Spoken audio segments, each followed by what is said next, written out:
kam informacion të saj që i shpallën rreth 90 grek non grata që mos hynin më në Shqipëri. Po kjo jo për kontributin e Edit Ramës, po për kontributin e Shtetit Bashkuar të Amerikës, partnerëve të BE-s dhe disa drejtorëve dhe inspektorëve të Shishit Shqipërisë që kishin dosje dhe i shpallën.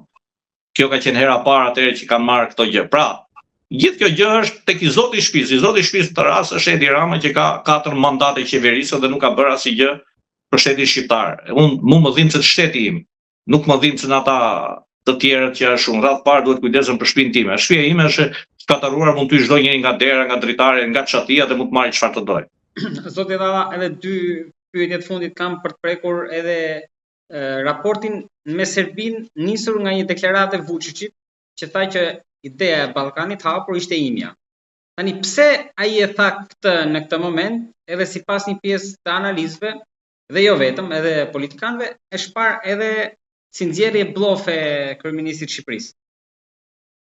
Pra pse po luan këtë momente me këto karta, pse po i hap letrat? Ky Open Ballkan u bë u trash me fjalë u keq përdor një herë, nga të gjithë palët është keq përdorur, qoftë nga Maqedonia që është si nënshkruese, qoftë nga zoti Edi Rama, qoftë nga Vučići. Nëse është idea e zotit Vučić, atëherë ne duhet të themi që zoti Vučić është i dështuar, se ky projekt dështovi.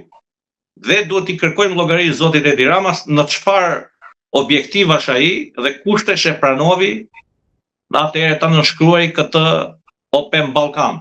Se unë jam që dështoi për shkak se fuqitë e mëdha nuk e kishin dorë timonin e kësaj nisme.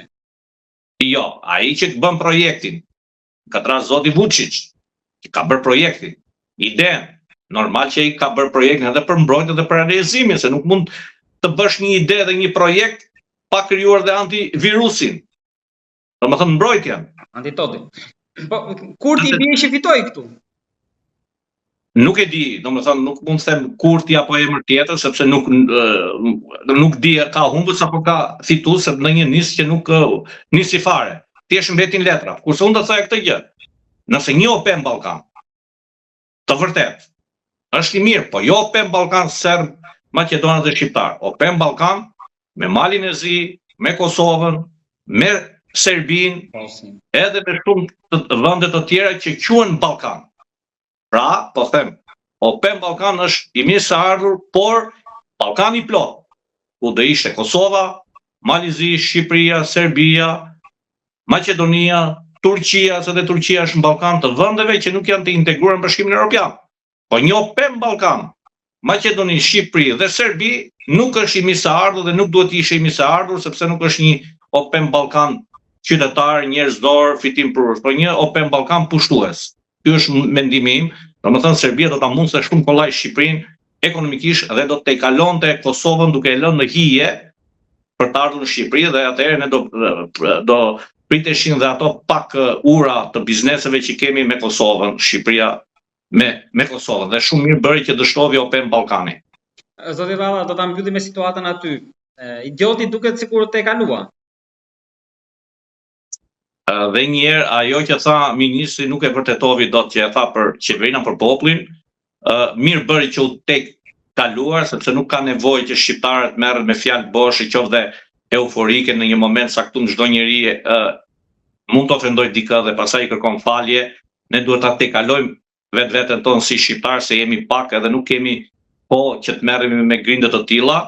Edhe nëse e ka thënë në aspektin e pjesës qeverisë, marrim të rast të Blenit, ai mirë ka bërë që e ka thënë se 2 vite gjua shqipe po basardohet, gjua shqipe po çmontohet nga strukturat shtetërore këtu ku aq sa zbatohej, jo e plot e them edhe një herë, por kishte një përmirësim, po çmontohet për ditë, po humb terren gjua shqipe, nuk ekziston as si pakicë kombëtare, as ashtu si e ka minoriteti grek gjuhën greke në Shqipëri, këtu nuk ekziston më gjua shqipe. Për ditë po humbi terrenin, edhe ka heshtje nga ajo që është pjesë e qeverisë, pra nuk e mbron identitetin e tij kombëtar sepse është pjesë e qeverisë, vleni si shqiptar, jo si maqedonas, nuk po e mbron për fatin e keq. Dhe një herë them do ketë shumë ngjarje të tilla, do ketë sepse Maqedonia ka shumë probleme.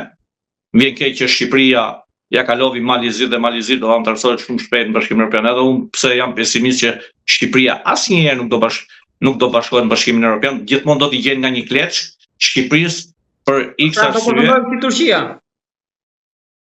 patjetër që do përfundoj si Turqia, sepse Bashkimi Evropian ku është themeluar në bazë të parimeve të krishtera. Të gjë duhet ta themi, jo për racizëm, jo për gjë. Ky është parimi i vërtetë, sepse kur ka hyrë Greqia në Bashkimin Evropian nuk ka plotësuar asnjë kusht Greqia, po ka hyrë si një njeri i përkëdhelur, po të shohin dhe vende të tjera. Prandaj po them, nëse do të shohim Turqia është shumë shtet i fuqishëm ekonomikisht, ka siguri kombëtare më shumë se shumë vende të tjera të Bashkimit Evropian. Është ekonomikisht e gjitha djerat e tjera, domethënë Greqia për shembull po ta marrë nuk prodhon një gozh. Turqia prodhon aeroplan, drone, makina dhe shumë gjëra tjera. Zoti Valla, faleminderit shumë për bisedën. Faleminderit dhe juve të keni një çtundë të tjerë të mbar. Gjithashtu dhe ju.